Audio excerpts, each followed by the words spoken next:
Hello everyone, তো কেমন আছো তোমরা সবাই? আশা করি সবাই খুব ভালো আছো। আর আজকে আমি একটা খুব ডেয়ারিং কাজকর্ম করতে চলেছি।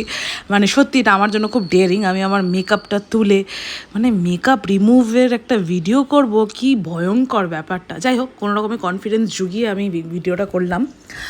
তো প্রথমেই আমি যেটা করি সেটা হচ্ছে অ্যামওয়ের এই মেকআপ রিমুভারের স্প্রেটা দিয়ে আমি পুরো মুখের মধ্যে স্প্রে করে জুডিওর তুলোটা দিয়ে আমি ঝামা ঘষার মতো মুখটা ঘষি। আর এই ঝামা ঘষতে ঘষতে আমি ভাবছিলাম এই মুখটা নিয়ে আমি কী করে কনফিডেন্স পেলাম, কি ভয়ঙ্কর ব্যাপারটা, আমি নিজে থেকে নিজেই ভয় পেয়ে যাচ্ছি। যাই হোক, তারপরে ঝামাটা ঘষার পরে আমি O3+ এই ক্লিনজারটা দিয়ে আমার মুখটা আবার আরেকবার ডিপ ক্লিনস করে নিই, কারণ ঝামা ঘষার পরেও পুরো মেকআপটা আমার মুখ থেকে ওঠে না। আর এটা দিয়েও আমি আমার মুখটা ঝামা ঘষার মতোই ঘষি।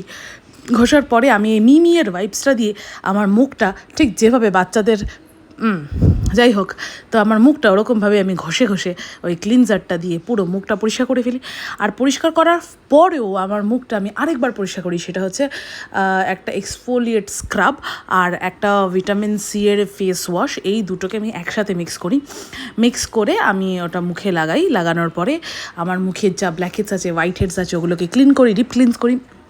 করতে করতে এটা লাগানোর পরে আমি ভাবলাম যে না, আমি ক্যামেরাটাকে বন্ধই করে দিই। কিন্তু তারপরে ভাবলাম যে ফেসবুক ইউটিউবে এত মানে ভুল তাল মেয়েগুলোর ভিডিও আমি দেখি, ওদের এত কনফিডেন্স, ভাই ওই চোপা নিয়ে যদি ওরা একটা স্কিন কেয়ার আর মেকআপের ভিডিও বানাতে পারে তাহলে আমি বানাতে পারি ভাই, এতটাও আমি যাই হোক, তো তারপরে আমি মুখটাকে একটু ধোয়ার পরে আমার মুখটা একটু পদে লাগছিলো। এইবারে আমার শুরু হবে গোষ্ঠীর জিনিস মাখা। প্রথমে আমি যেটা মাখলাম সেটা হচ্ছে লিপ স্ক্রাব। এটাকে আমি মুখে ঠোঁটের মধ্যে কিছুক্ষণ লাগানোর পর ওটাকে আমি স্ক্রাব করেছি, আর করে ওটাকে আমি কিছুক্ষণ রাখি। তারপরে আমি যেটা মাখি সেটা হচ্ছে O3+ মাস্ক, হোয়াইটনিং মাস্ক। এই মাস্কটা মাখি কারণ আমি যে এই যে ঘষে ঘষে আমার ব্ল্যাক হেডস হোয়াইট হেডসগুলোকে তুলেছি, আমার পোর্সগুলোকে ওপেন হয়ে গেছে, পোর্সগুলোকে আমাকে বন্ধ করতে হবে, নাহলে ভিতরে আমার ময়লা জমে যাবে গাইজ। তো যাই হোক, তো ওটা মাস্কটা লাগিয়ে আমি কিছুক্ষণ রেখেছি। আর ওটা ড্রাই হয়ে যাওয়ার পরে মুখের মধ্যে একটু জল ড্যাপ করে আস্তে আস্তে ওটাকে আমি রাব করে তারপরে ওয়াশরুমে গিয়ে ওটাকে পুরো ক্লিন করে এসেছি। আর তারপরে আমার মুখটা ডায়মন্ডের মতন চকচক করছে গাইজ। যাই হোক, জাস্ট কিডিং। তারপরে আমি যেটা মাখি সেটা হচ্ছে যে O3+ একটা টোনার, যেই টোনারটা মাখার পরে আমার মুখটা একটুখানি চকচক করে। আর এই টোনারটা মাখার সাথে সাথে আমি মুখটাকে একটুখানি আপলিফ্ট করে একটুখানি মাসাজ করে নিই, যাতে আমি যে বুড়ি হয়ে গেছি এটা যেন খুব সহজে চোখে না, লোকের না ধরা পড়ে আর কি। যাই হোক, ওটা মাখার পরে আমি একটা ওরিফ্লেমের নোভেজের রেটিনল ইউজ করি। ওই রেটিনলটা আমি শুধুমাত্র মুখে অ্যাপ্লাই করে আমি সেটাকে কিছুক্ষণ রেখে দিই ড্রাই হওয়ার জন্য।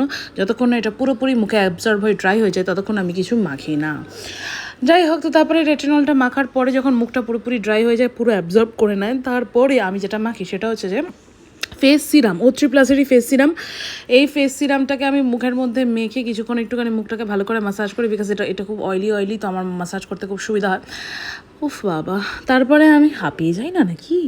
তারপরে আমি যেটা ইউজ করি সেটা হচ্ছে যে night treatment botox cream, skin botox cream. এটা আমার স্কিনটাকে বুটক্স ট্রিটমেন্ট করে।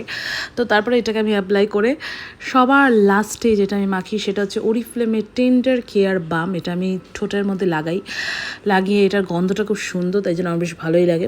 লাগানোর পরে ঠোঁটটা আমার একটু ময়েশ্চার হয়। আর তারপর আমি সবার লাস্টে যেটা মাখি সেটা হচ্ছে যে আইব্রো অয়েল। এই আইব্রো অয়েলটা মাখলে রাত্রেবেলা খুব ভালো ঘুম আসে। এই আইব্রো অয়েলটা আমি মাখি আর তারপরে আমি শুতে চলে যাই। আর তারপরে কিছুক্ষণ ফোন ঘাটাঘাটি করার পর ঘুমিয়ে পড়ি। যাই হোক, আজকের এই ডিয়ারিং কাজটা করে আমার বেশ ভালোই লাগলো। Thank you so much for watching. By.